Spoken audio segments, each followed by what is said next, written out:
السلام علیکم ورحمۃ اللہ وبرکاتہ حضور. وعلیکم السلام. میرا نام ہے گلنور احمد. میرا ابو کا نام ہے مسیل احمد. میرا پہلا سوال ہے. آپ چینی ہیں؟ نہیں. چینی خون ہے آپ میں؟ نہیں. آپ کی شکل سے لگ رہا ہے. نہیں، میں قازقستان سے آئی ہوں. ہیں؟ قازقستان سے آئی ہوں. کہاں سے؟ قازقستان. ایک ہی بات ہو. وہ رشیا سے. قازقستان کے ملتے ہیں لوگ اس چیز سے. ہاں. اور تو آپ اردو تھوڑی اچھی بول رہی ہیں. پیدا کہاں ہوئی تھی؟ قازقستان سے قازقستان میں. اور اس کے باوجود بڑی اچھی اردو آ گئی ہے آپ کو.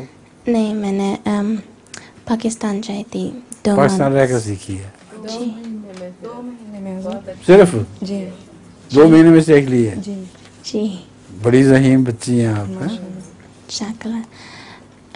میرا پہلا سوال ہے کہ کیا حضرت مسیح موعود علیہ الصلوۃ والسلام نے اپنے بچوں کو کبھی کسی شرارت کرنے پر کسی قسمت کی کوئی سزا دی ہے؟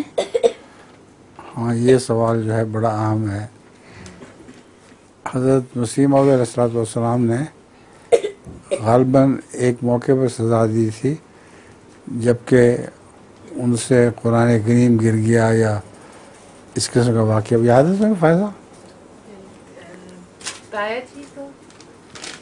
حضرت مسیح موعود علیہ الصلوۃ والسلام نے سزا بچے کو دی اپنے قرآن کریم.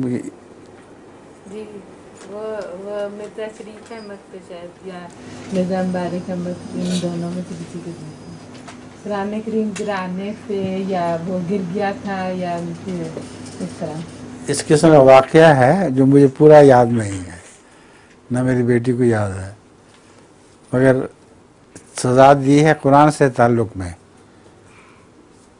یعنی قرآن کی ایک قسم کی غیر ارادی طور پر گستاخی ہو گئی تھی تو اس پر سزا دی ہے، ورنہ اپنے بچوں کو اب سزا نہیں دیا کرتے تھے. ایک دفعہ حضرت مسیح موعود علیہ الصلوۃ والسلام کا قیمتی مسودہ تھا، کتاب لکھ رہے تھے، اس میں بہت سے قیمتی کاغذات ہاتھ سے لکھے ہوئے تھے. مرزا بشیر احمد صاحب، مرزا محمود احمد صاحب نے وہ جلا دیا. تو غصہ تو آنا چاہیے تھا، اس سے مار بھی پڑنی چاہیے تھی. تو آپ نے فرمایا کوئی بات نہیں، اللہ تعالیٰ اس سے بہتر لکھنے کی توفیق عطا فرمائے گا.